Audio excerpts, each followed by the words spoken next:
Hello friends, welcome to Sudha's kitchen. Sudha's கிச்சனில் இன்றைக்கி கடாய் பன்னீர் எப்படி செய்யலான்னு பார்க்கலாம். அதுக்கு ஒரு பேனில் ஆயில் ஹீட் பண்ணிவிட்டு 3 பெரிய வெங்காயம் எடுத்து கட் பண்ணியிருக்கிறேன். கூடவே நல்ல பெரிய தக்காளி 2 சேர்த்துக்கலாம். சேர்த்துட்டு நல்லா வதக்கிக்கலாம். அப்புறம் 4-5 முந்திரி பருப்பு சேர்த்துக்கலாம். அப்புறம் 1 இன்ச் அளவுக்கு இஞ்சி எடுத்துருக்கிறேன், அதை கட் பண்ணி சேர்த்துக்கலாம். அப்புறம் 4 பல் பூண்டு, அதையும் கட் பண்ணி சேர்த்துக்கலாம்.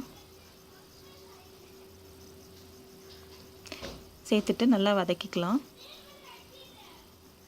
அப்புறம் முழு காஷ்மீரி சில்லி ஒரு 4 பீஸ் எடுத்துருக்கிறேன். சில்லி நல்லா ஃப்ளேவர் கொடுக்கும். அப்புறம் இது ஹோம்மேட் பன்னீர், இது ஒரு 200 கிராம் அளவு எடுத்துருக்கிறேன். கொஞ்சமாக இஞ்சி பூண்டு பேஸ்ட், 1/2 டீஸ்பூன் வத்தல் தூள், 1/4 டீஸ்பூன் வத்தல் தூள், கொஞ்சமாக உப்பு சேர்த்து நல்லா கிளறிக்கலாம்.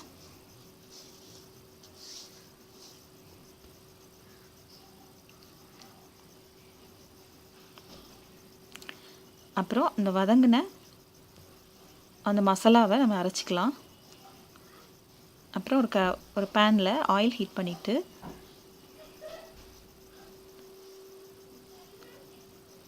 பெரிய வெங்காயம் கட் பண்ணி சேர்த்துக்கலாம்.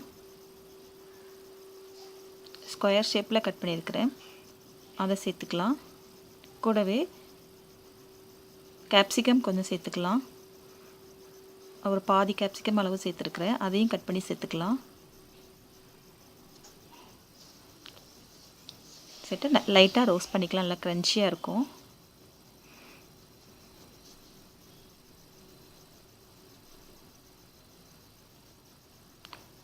திரும்ப அதே கடாயில் நம்ம ஊற வச்சுருக்கிற பன்னீர் சேர்த்துக்கலாம். அதே லைட்டாக ரோஸ்ட் பண்ணிக்கலாம். அவ்வளோதான், அதையும் தனியாக எடுத்து வச்சுக்கலாம். திரும்ப ஒரு கடாயில் கொஞ்சம் ஆயில் ஹீட் பண்ணிவிட்டு 1 டீஸ்பூன் அளவுக்கு சீரகம் சேர்த்துக்கலாம்.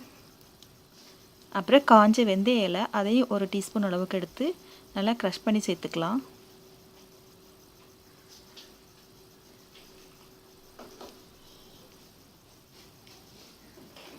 அப்புறம் 1/2 டீஸ்பூன் கரம் மசாலா தூள்,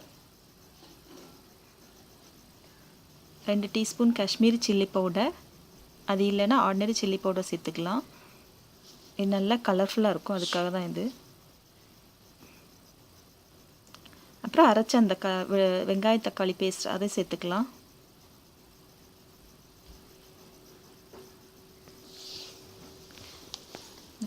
வெந்தய இலையை நாம் இந்த மாதிரி பாட்டிலில் ஸ்டோர் பண்ணி வச்சிட்டோன்னா ஃப்ரிட்ஜில் ஸ்டோர் பண்ணிக்கலாம், அப்படி ஃப்ரெஷ்ஷாகவே இருக்கும். உப்பு சேர்த்துக்கலாம். இப்போ நம்ம ரோஸ்ட் பண்ண பன்னீர் சேர்த்துக்கலாம். வெங்காயம் குடமிளகாய் அந்த சேர்த்துக்கலாம். இப்போ 1 டேபிள் ஸ்பூன் அளவுக்கு பட்டர் சேர்த்துக்கலாம். சேர்த்து நல்லா கிளறிக்கோங்க.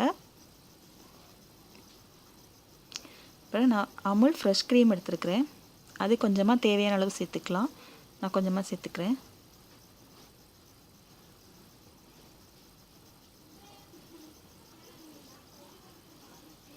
அப்புறம் காஞ்ச வெந்தய இலை 1 டீஸ்பூன் அளவு சேர்த்துக்கலாம்.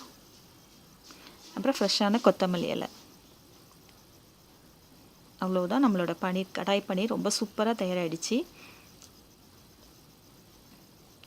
தேங்க்யூ.